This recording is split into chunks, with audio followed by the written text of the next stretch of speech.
Good morning, सुप्रभात। क्या खरीदें क्या बेचें में आपका बहुत बहुत स्वागत है। मैं हूं संदीप ग्रोवर। ये हफ्ता मार्केट्स के लिए बहुत ही अहम रहने वाला है क्योंकि नए हफ्ते की शुरुआत हो रही है और सबके मन में सवाल यही है कि क्या शुक्रवार को जो बाजार में तेज़ी शुरू हुई है क्या वही इस हफ्ते भी कंटिन्यू रहेगी या फिर बाजार में फिर से गिरावट हावी हो जाएगी, बाजार में ऊपरी स्तरों से मुनाफा वसूली तो नहीं आ जाएगी। इस सवाल का जवाब लेते हैं। हमारे साथ एक खास मेहमान मौजूद है इसका जवाब देने के लिए। मंत्री फिनमार्ट के फाउंडर अरुण मंत्री जी हमारे साथ कार्यक्रम में शामिल हो चुके हैं। सर बहुत बहुत स्वागत है आपका। Good morning. बहुत बहुत स्वागत आपका मनी नाइन पर। आपने अपना कीमती समय हमें दिया। जी गुड मॉर्निंग, सुप्रभात। तो सबसे पहले ये देखते हैं कि शुक्रवार को आखिर बाजार में किस तरह का एक्शन हुआ था, फिर बात करेंगे कि इस हफ्ते मार्केट में किस तरह का एक्शन हो सकता है। पहले बात करते हैं कल के यानी कि शुक्रवार के बाजार की।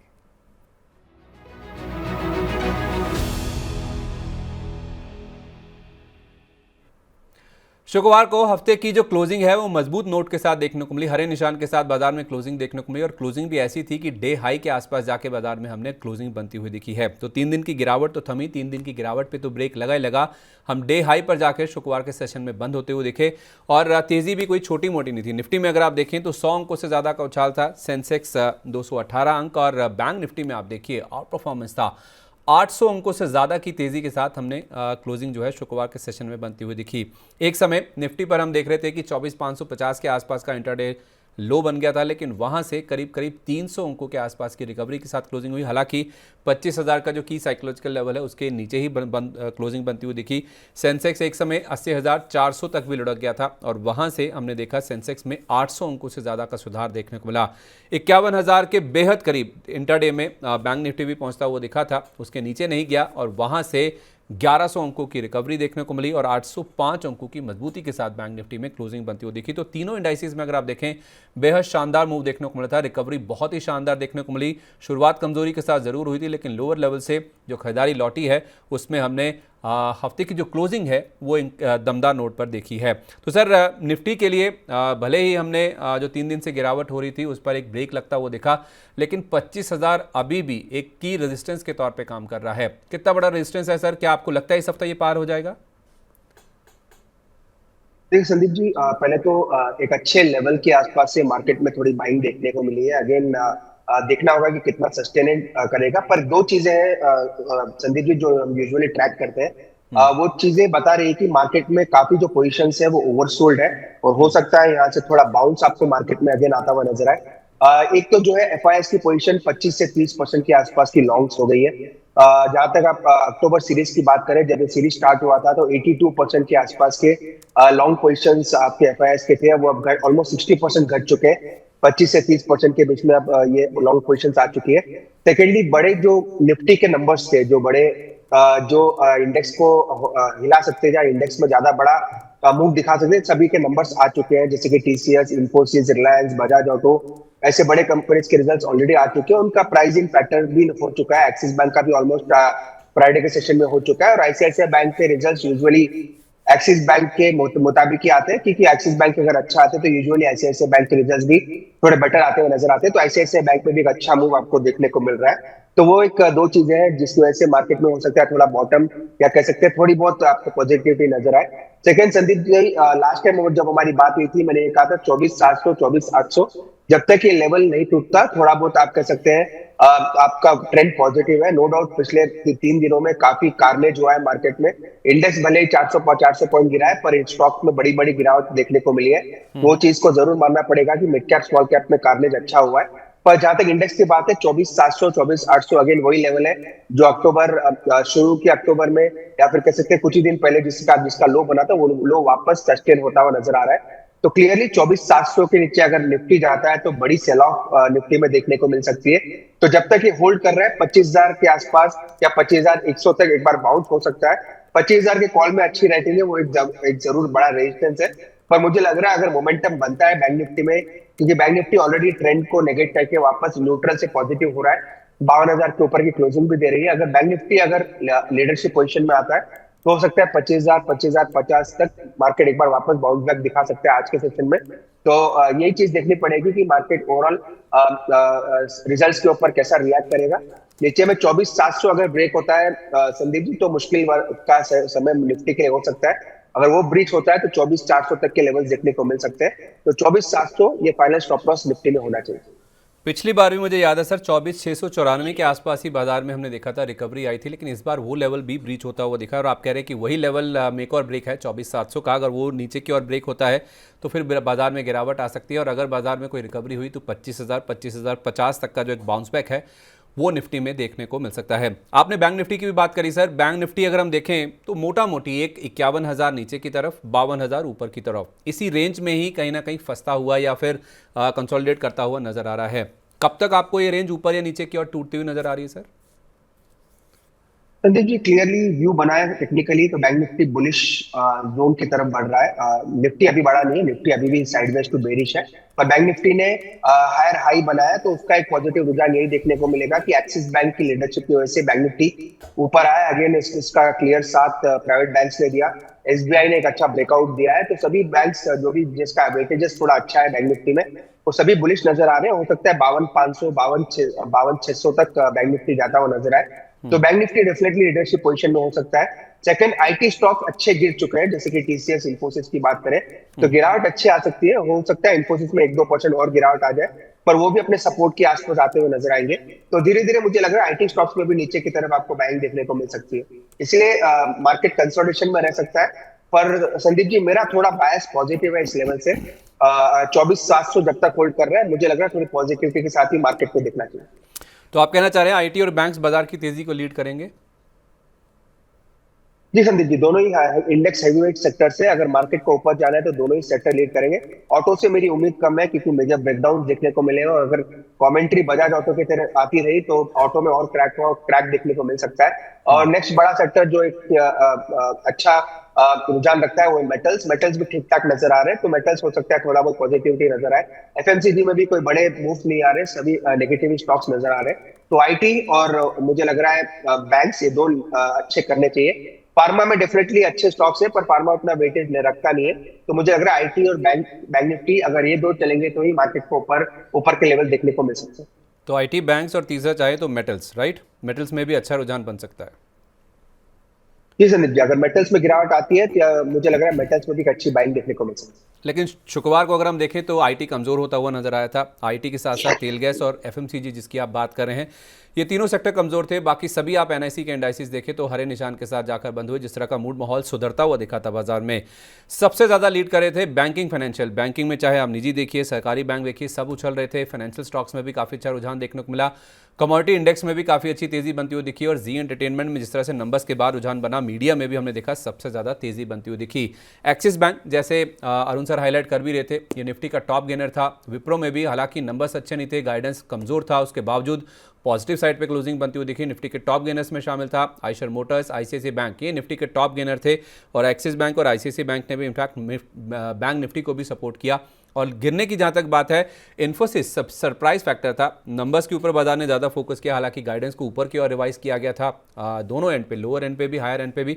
उसके बावजूद भी निफ्टी का टॉप लूजर था इन्फोसिस। इसके अलावा ब्रिटानिया, एशियन पेंट्स और नेस्ले यानी कि एफएमसीजी पैक पर हमने काफ़ी ज़्यादा प्रेशर बनता हुआ दिखा है। तो सर, नतीजों के बाद ये जो आईटी स्टॉक्स हैं, क्या इनमें अब खरीदारी करने के मौके बन रहे हैं डिसाइसिवली, या फिर इनमें भी आपको पिक एंड चूज करना है, सिलेक्टिव रहना है? ठीक है संदीप जी, हर स्टॉक बाय करने की सलाह तो नहीं है, पर पिक एंड चूज जरूर रहेंगे। टीसीएस, इंफोसिस वैसे भी अगर कोई नेगेटिव गाइडेंस भी देते हैं तो वापस उनमें बाइंग देखने को मिल जाती है, क्योंकि ये इंडेक्स हेवीवेट्स है। और अगर इंडेक्स फंड्स को भी बाय करना है तो स्टॉक को डेफिनेटली रखना चाहिए। हो सकता है थोड़ा बहुत अंडर परफॉर्म करे, पर इंडेक्स में टीसीएस और इंफोसिस डेफिनेटली काफी अच्छे हैं। इंफोसिस में मुझे लग रहा है थोड़ी गिरावट और आ सकती है, 2 से 3% तक की और नीचे में लेवल्स देखने को मिल सकते हैं। जहां तक तकनीकी तौर पर बात है, अगर आप ओवरऑल अभी तक के चार्ट्स को देखते हैं तो एचसीएल टेक सबसे स्ट्रांग नजर आ रहा है। तो एचसीएल टेक पर जरूर बुलिश राय रहेगी। तो अगर तीनों में पिक करना है तो पहला प्रेफरेंस एचसीएल टेक रहेगा, वहां पे एक अच्छा रुझान देखने को मिल सकता है। टीसीएस, इंफोसिस अपने सपोर्ट के आसपास है, थोड़ा बहुत और गिरावट मिलती है तो वो भी एक अच्छे लेवल्स पे आ सकते हैं। टेक महिंद्रा के रिजल्ट्स के ऊपर रिएक्शन देखने को मिल सकता है, वो रिएक्शन आने के बाद बात करेंगे उसका कैसा रुझान रहता है। पर मुझे लग रहा है HCL Tech one of the top bet sector में रह सकता है। तो पैकिंग ऑर्डर में पहला एचसीएल, दूसरा टीसीएस, तीसरा इन्फोसिस, राइट? जी, पहला एचसीएल टेक रहेगा, दूसरा टीसीएस और तीसरा इंफोसिस। इंफोसिस तीसरा इसलिए रखा है क्योंकि इसमें थोड़ी गिरावट बढ़ सकती है। अगर वो गिरावट आती है तो वहां पे बाय करके चल सकते हैं। ठीक है, तो गिरावट में आप टीसीएस और इन्फोसिस में बाय कर सकते हैं। एचसीएल टेक पैकिंग ऑर्डर के लिहाज से सबसे ऊपर है आईटी स्टॉक्स में अगर आपको खरीदारी करके चलना है। शुक्रवार को हमने देखा सर आरबीआई का जिस तरह का एक्शन बनता हुआ दिखा है, खासतौर पे माइक्रो फाइनेंस इंस्टीट्यूशंस पे 4 कंपनियों को नए लोन देने के ऊपर रोक लगाई गई है। उसमें मनप्पुरम फाइनेंस की जो सब्सिडरी है आशीर्वाद, उसमें भी हमने देखा कि इम्पैक्ट आता हुआ दिखा। बाकी भी पूरा स्पेस है, अगर हम माइक्रो फाइनेंस की बात करें जो लिस्टेड स्पेस में इक्विटास देखें, फ्यूजन देखें या स्पंदन स्फूर्ति की बात करें, इनमें हमने ज़्यादातर स्टॉक्स में कमजोरी ही बनती हुई दिखी है। तो ये जो आरबीआई का एक्शन आता हुआ दिखा है, एक समय हमने गोल्ड फाइनेंस कंपनियों के ऊपर एक्शन बनता हुआ दिखा था, उससे पहले पेटीएम के ऊपर एक्शन हुआ था, अब ये जो माइक्रो फाइनेंस कंपनियां हैं इनके ऊपर एक्शन आता हुआ दिख रहा है। कैसे रीड किया है सर आपने ये जो आरबीआई का ऑर्डर आया उसको, और किस तरह का इम्पैक्ट देखने को मिलेगा इन कंपनियों पर, और मनप्पुरम जैसी कंपनियां जिनकी सब्सिडरीज भी इम्पैक्टेड हुई हैं? ठीक है, डेफिनेटली संदीप जी, आने वाले दिन में मुझे लगा एनबीएफसी के लिए थोड़े और दिन ऐसे ही रहेंगे, क्योंकि हो सकता है आरबीआई थोड़े नॉर्म्स और टाइट करे। जैसे कि एनबीएफसी ऑलरेडी उन्होंने कहा कि कुछ कुछ जगह उनको इंटरवीन करना पड़ सकता है। नो डाउट किसी का नाम उन्होंने नहीं लिया, पर थोड़ी बहुत एनबीएफसी के साथ वो इंटरवीन करेंगे। अगेन गोल्ड फाइनेंसिंग या गोल्ड रिलेटेड कंपनीज पे तो ऑलरेडी काफी नोट पहले भी ला चुके हैं, काफी बार एक दो कंपनीज पे उन्होंने एक्शन भी लिया है। पर मुझे लग रहा है मनप्पुरम में थोड़ा बड़ा रिएक्शन आज देखने को मिला। न्यूज भी बड़ी थी, पर कुछ और रिएक्शन भी ज्यादा जरूर देखने को मिला। आज आप कह सकते हैं ऑलमोस्ट फ्राइडे के सेक्शन में 12 से 13% की गिरावट देखने को मिली।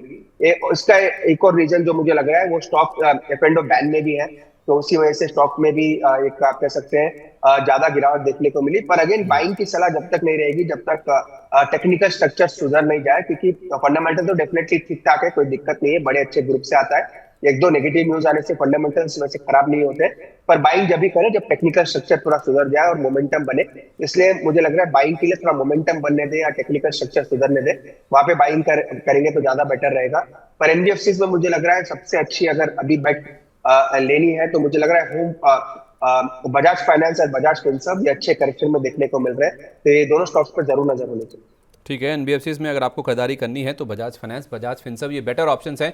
मनप्पुरम फाइनेंस में थोड़ा सा स्टेबलाइज होने दीजिए, टेक्निकल स्ट्रक्चर में सुधार होने दीजिए, उसके बाद आप चाहें तो इसमें खरीदारी करके चल सकते हैं। अगर हम mid cap small cap stocks की बात करें या फिर मार्केट की ब्रेड की बात करें, तो शुक्रवार के सेशन में हमने देखा इवनली बैलेंस था, 1:1 के आसपास का एडवांस डिक्लाइन था। 1349 शेयर चढ़ के बंद हुए, लेकिन 1411 शेयर गिरकर भी बंद हुए हैं। तो भले ही लार्ज कैप्स में हमने खरीदारी बनती हुई दिखी है, निफ्टी, सेंसेक्स और बैंक निफ्टी मजबूती के साथ बंद हुए, लेकिन मिड कैप स्मॉल कैप में मिला जुला रुझान था। मिड कैप इंडेक्स हमने देखा कि 183 अंक चढ़ा, लेकिन स्मॉल कैप इंडेक्स करीब 89 अंक गिरकर बंद हुआ। हालांकि लोअर लेवल से यहाँ पे भी काफ़ी अच्छी रिकवरी देखने को मिली। जो लो बना था स्मॉल कैप इंडेक्स का, वहाँ से अच्छे खासी गेंस बनते हुए, लेकिन 7 दिन से लगातार मजबूती हो रही थी।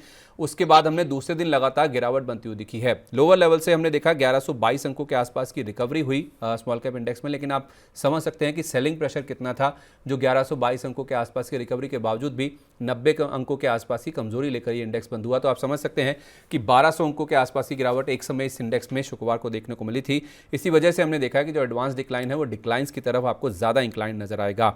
तो सर अगर हम गिरने वाले शेयरों की बात करें तो आईजीएल, एमजीएल जैसी जो सिटी गैस कंपनीज है, इनमें भी काफ़ी ज़्यादा प्रेशर देखने को मिल रहा था, क्योंकि एपीएम गैस का जो एलोकेशन है उसमें कमी देखने को मिली है गेल की तरफ से, तो उसका इम्पैक्ट जाहिर सी बात है इनके मार्जिन्स के ऊपर देखने को मिलेगा अगर ये सीएनजी की कीमतों में बढ़ोतरी नहीं करते हैं। अनुमान यह है कि 5 से 6 रुपये के आसपास का इजाफा इनकी सीएनजी की कीमतों में इनको करना पड़ेगा।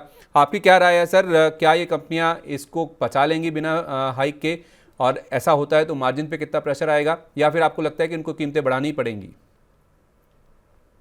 देखिए संदीप जी, ज्यादा डीपली इसको मैंने ट्रैक नहीं किया है, पर इन कंपनीज की जो जिस ओवरव्यू मैंने पढ़ा है तो इनको डेफिनेटली कीमतें तो बढ़ानी पड़ेगी, ताकि इनमें इस न्यूज का ज्यादा कोई बड़ा इम्पैक्ट इनके बिजनेस पे ना हो, तो वो एक चीज जरूर देखने को मिलेगी। तो मुझे लग रहा है कुछ दिनों तक इसका इम्पैक्ट जरूर रहेगा, और टेक्निकल स्ट्रक्चर तो वैसे भी बिगड़ चुका है, और दोनों ही स्टॉक्स एपेंडो में है, तो वो भी एक बड़ी दिक्कत वाली बात है। हर उछाल पे थोड़ी सेलिंग भी देखने को मिलेगी।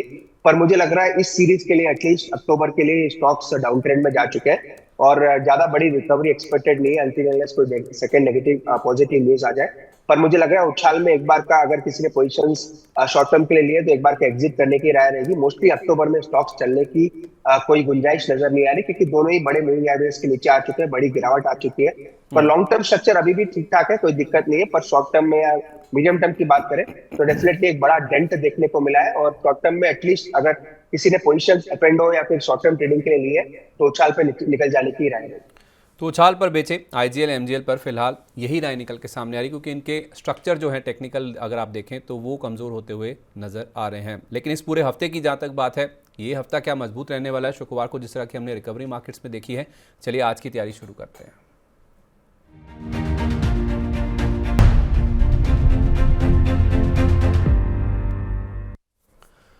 सर इस हफ्ते अगर हम देखें, एक्सिस बैंक के नंबर्स तो ऑलरेडी आ चुके हैं, लेकिन बहुत सारे बैंक्स हैं जिनके नंबर्स आने वाले हैं। उसमें आईसीआईसीआई बैंक जैसे आपने हाईलाइट किया, मिरर करता है एक्सिस बैंक के नंबर्स को आईसीआईसीआई बैंक, उसके नंबर्स आएंगे। प्राइवेट बैंकिंग स्पेस से ही येस बैंक के नंबर्स आएंगे, आईडीएफसी फर्स्ट बैंक के नंबर्स भी आने वाले हैं। पीएसयू बैंकों में बॉब के नंबर आएंगे, बैंक ऑफ बड़ौदा के। तो कैसे स्ट्रैटेजाइज करना चाहिए सर? ये डेट वाइज हमने आपके सामने ये पूरा तैयार भी किया है कि किस तरह से कब कब कौन से बैंक के नंबर्स आते हुए दिखेंगे।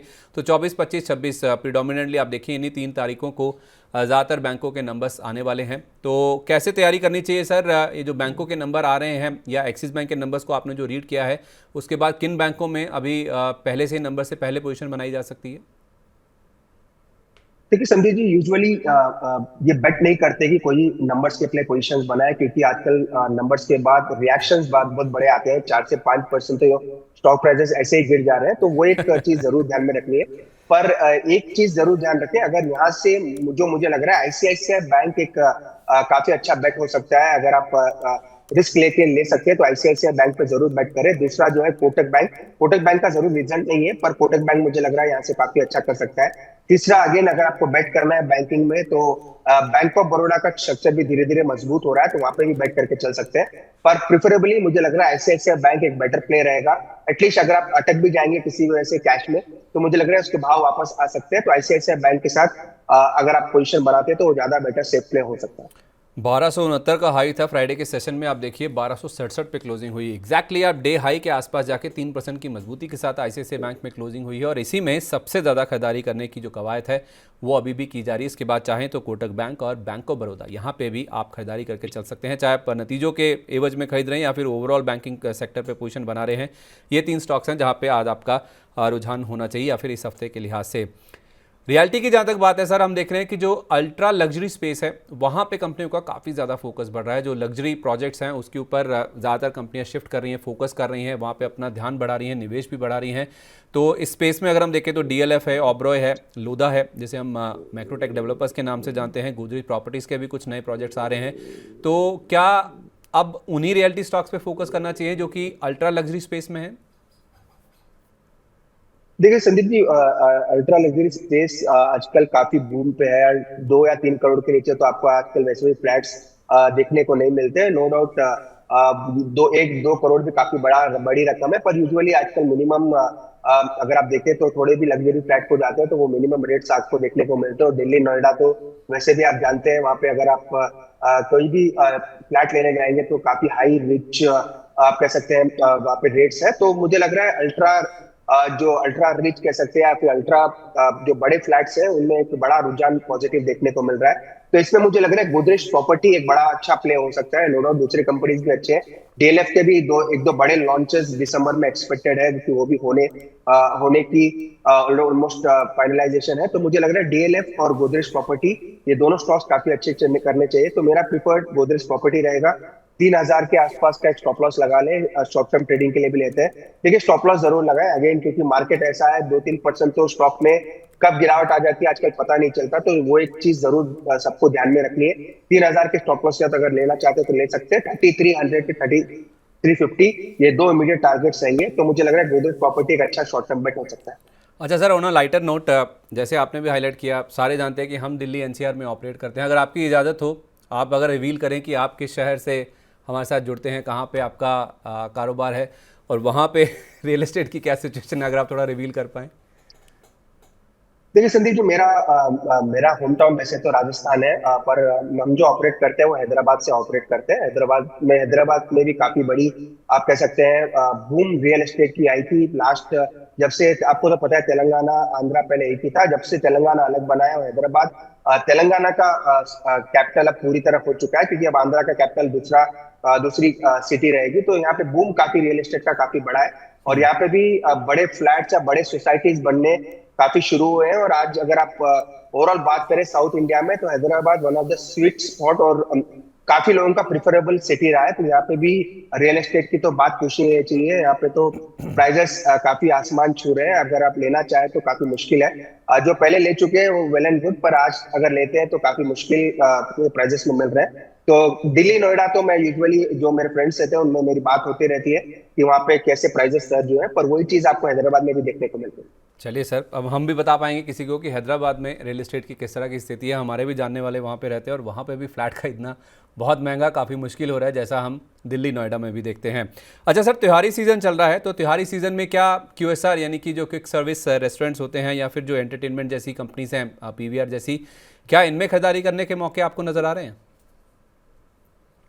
देखिए संदीप जी, अभी मार्केट का हाल ऐसा है कि अगर जो अच्छे स्टॉक्स हैं वो अगर नीचे मिल रहे हैं तो वहां पे लेना ज्यादा बेटर है, ना कि कोई थीम पे जाए। पर डेफिनेटली पीवीआर आइनॉक्स का स्ट्रक्चर अच्छा है, no doubt. Usually festive season के आसपास इन स्टॉक्स में मोमेंटम भी जरूर देखने को मिलता है। तो पीवीआर डेफिनेटली स्टॉक अच्छा है, थोड़ा गिरावट पे मिलता है तो डेफिनेटली एक्यूमुलेट करके चल सकते हैं। पर मुझे लग रहा है जो स्टॉक्स अच्छे, जिनके रिजल्ट्स अच्छे आ रहे हैं उनमें बेट करें। जैसे एक्सिस बैंक के रिजल्ट्स अच्छा है, उनमें आप जरूर बेट करके चल सकते हैं। इनफैक्ट अगर आईसीआईसीआई बैंक एक्सपेक्टेड अच्छा है तो उसमें बेट करके चले। तो जो रिजल्ट्स अच्छे आ रहे हैं उनमें बेट करें। एक चीज संदीप जी क्लियरली नजर आ रही है, मार्केट जिसके रिजल्ट्स अच्छे नहीं आ रहे हैं उनको पनिश बहुत बुरी तरह कर रहा है और वो स्टॉक जल्दी ऊपर नहीं आ रहे हैं वापस। तो वो एक दिक्कत जरूर है। इसलिए ऐसे स्टॉक्स में रहे जिनके रिजल्ट्स अच्छे आ रहे हैं, वो एक ज्यादा अच्छे प्ले शॉर्ट टर्म और मीडियम टर्म में हो सकता है। तो बाजार खराब खबरों पर ज़्यादा रिएक्ट करने के मूड में है बनस्पत अच्छी खबरों के या फिर अच्छे रिजल्ट्स के। अच्छा सर, ये मिडिल ईस्ट में जो जिस तरह से हालात चल रहे हैं, क्या अगर वहाँ पे कोई सुधार होता है तो शिपिंग हुआ, पोर्ट्स कंपनियाँ हुई, क्या इन शेयरों में जिस तरह की हमने गिरावट बनती हुई दिखी है पिछले कुछ दिनों में, क्या गिरावट में या फिर जब बाज़ार में अब रिकवरी होने की उम्मीद है इस हफ्ते में, क्या इन शेयरों को ले सकते हैं गिरावट पर?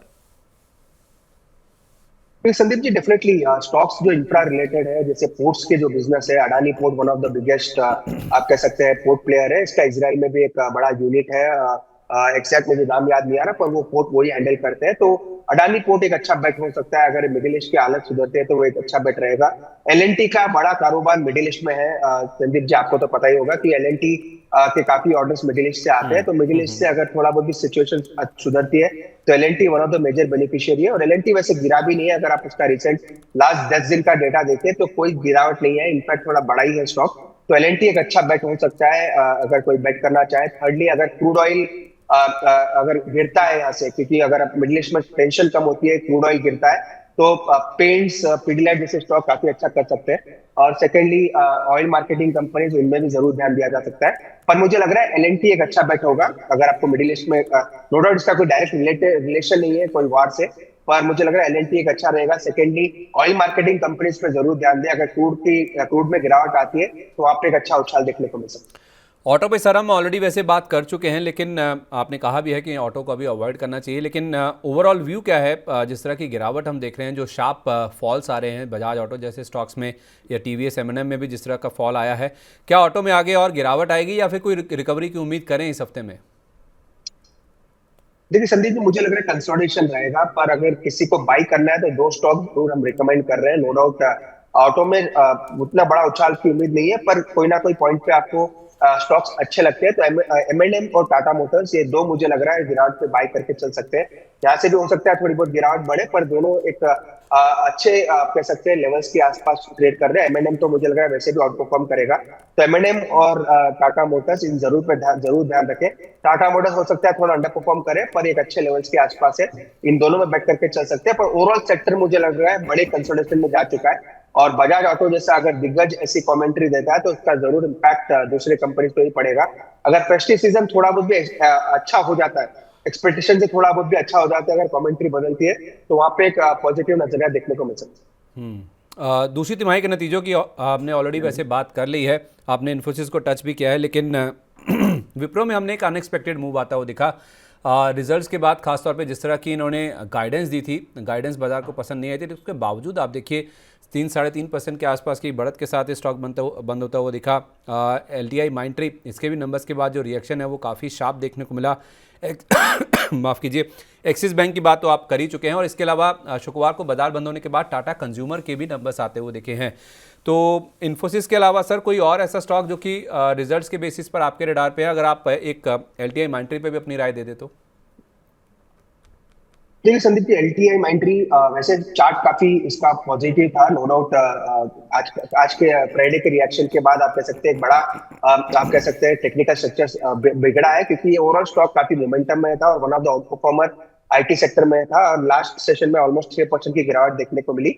और एलटीआई में मुझे लग रहा है जो बड़ा सपोर्ट है वो 6000 से 5800 के आसपास है। यहाँ पे हो सकता है स्टॉक थोड़ा कंसोलिडेट करे और वापस धीरे धीरे ऊपर जाता हुआ नजर आए। रिजल्ट ठीक ठाक थे, पर क्योंकि स्टॉक थोड़ा चल चुका था, ऑलमोस्ट उसकी प्रॉफिट बुकिंग देखने को मिल रही है। पर मुझे लग रहा है रिजल्ट्स के बाद टीसीएस और एक्सिस बैंक, ये दो पे जरूर नजर रखें। टीसीएस में पूरा रिजल्ट का रिएक्शन खत्म हो चुका है ऑलमोस्ट, मुझे लग रहा है धीरे धीरे स्टॉक भी अच्छा करना चाहिए। और एक्सिस बैंक वैसे भी रिजल्ट अच्छा है और बुलिश मोमेंटम नजर भी आ रहा है, तो ये दो स्टॉक्स पे जरूर नजर रख के चलते हैं। तो नतीजों के बाद टीसीएस और एक्सिस पर आप ज़रूर फोकस करके चलें। जिस तरह के रिजल्ट्स आए हैं इन स्टॉक्स में ज़रूर एक्शन बनता हुआ नज़र आ सकता है। आज जो नतीजे आने वाले सर उसके ऊपर अगर देखा जाए तो बैंकिंग के हम ऑलरेडी बातचीत कर चुके हैं, लेकिन यूनियन बैंक के नंबर्स आने वाले हैं, जना स्मॉल फाइनेंस बैंक है, सरवाज इंशंस है, महाराष्ट्र स्कूटर्स है, महिंद्रा लॉजिस्टिक्स है, नेल्को है, टाटा ग्रुप की कंपनी है, इसके भी नंबर्स आने वाले हैं। तो उस हिसाब से कोई ज़्यादा बड़ी लंबी लिस्ट तो नहीं है आज की जहाँ तक बात है, लेकिन इस हफ्ते बैंकिंग प्रेडोमिनेट करता हुआ नज़र आएगा जहाँ तक नतीजों के सीज़न की बात है। तो आज आने वाले नंबर्स में कोई स्टॉक आपके रडार पे सर? देखिए again Sandeep ji, last week PSU banks के रिजल्ट्स काफी अच्छे देखने को मिले हैं, और ओवरऑल उसका क्लियर कट इम्पैक्ट आपको एसबीआई पे भी देखने को मिला कि रिजल्ट जिस हिसाब से आ रहे थे एसबीआई का स्टॉक भी वैसा ही कर रहा था। क्योंकि आप सेंट्रल बैंक के रिजल्ट देखे, बैंक ऑफ महाराष्ट्र के देखे, सबके ठीक ठाक रिजल्ट आए, तो यूनियन बैंक भी मुझे लग रहा है अच्छे रिजल्ट देने चाहिए अनटिल अनलेस कोई नेगेटिव या फिर कोई प्रोविजंस वगैरह में कुछ हो जाए। पर मुझे लग रहा है यूनियन बैंक के रिजल्ट्स भी in line with other PSU होने चाहिए। और अगर पीएसयू बैंक के रिजल्ट्स अच्छे आ रहे हैं, प्राइवेट बैंक के भी रिजल्ट्स अभी तक ठीक ठाक आए, तो मुझे लग रहा है अगर बैंक्स के रिजल्ट्स अच्छे आ रहे हैं और बैंक निफ्टी अच्छा करेगा तो मार्केट के लिए भी पॉजिटिव रहना चाहिए। तो मुझे लग रहा है आज के लिए यूनियन बैंक के रिजल्ट्स पर जरूर ध्यान दें। यूनियन बैंक पे फोकस करें क्योंकि पीएसयू बैंकों के नंबर्स अभी तक अच्छे आते हुए दिखे। अगर बैंक चलेंगे तो जाहिर सी बात है बैंक निफ्टी के साथ साथ निफ्टी भी चलता हुआ नजर आएगा, क्योंकि निफ्टी में भी काफ़ी सारे बैंक्स हैं, उनका वेटेज भी ठीक ठाक है जहाँ तक इंडेक्स की बात है। आखिरी सवाल आपसे सर, आज के लिए या फिर इस हफ्ते के लिए या छोटी अवधि के लिए कोई स्टॉक जो आपके रडार पे हैं? आपने दो स्टॉक्स तो बताए नतीजों के दम पर, एक टीसीएस है और एक एक्सिस बैंक है। ओवरऑल चार्ट वाइज देखा जाए या फिर फंडामेंटल वाइज इस हफ्ते के लिए या छोटी अवधि के लिए दो स्टॉक्स जो आप बताना चाहें हमारे दर्शकों को? देखिए संदीप जी, एक स्टॉक एज अ डिस्क्लेमर बता दें, फ्राइडे हमने काफी इसको रिकमेंड किया है, वो जो मुझे लग रहा है नेक्स्ट इस दिवाली तक काफी अच्छा करना चाहिए। तो अगर 10 से 15 दिन के लिए कोई लेना चाहता है तो बाटा इंडिया पे जरूर ध्यान दें। 1460 1464 के आसपास चल रहा है। एक स्टॉप लॉस थोड़ा बड़ा रखें क्योंकि वोलेटिलिटी ज्यादा है, तो बाटा इंडिया पे जरूर ध्यान दें।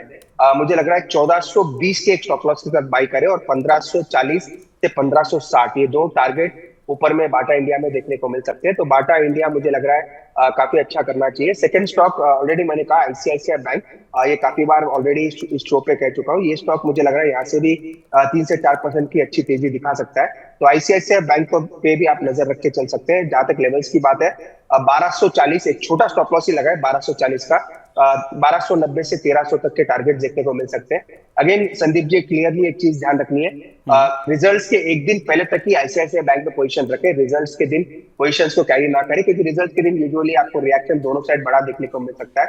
तो रिजल्ट्स क्योंकि अभी थोड़ा टाइम है और काफी अभी थोड़ा दूर है, तो मुझे लगा रिजल्ट्स के पहले एक मोमेंटम बन सकता है, और रिजल्ट के एग्जैक्ट एक दिन पहले आईसीआईसीआई बैंक की पोजीशंस को एग्जिट कर दे या क्लोज कर दे। मुझे लग रहा है आईसीआईसीआई बैंक और बाटा इंडिया दोनों अच्छा कर सकते हैं। बाटा इंडिया मुझे लग रहा है वैसे भी अक्टूबर पूरा महीना भी रखेंगे तो अच्छे रिटर्न देखने को मिल सकते हैं। तो ये आईसीआईसीआई बैंक आप कह रहे हैं कि रिजल्ट से पहले 1300 का लेवल आ जाएगा?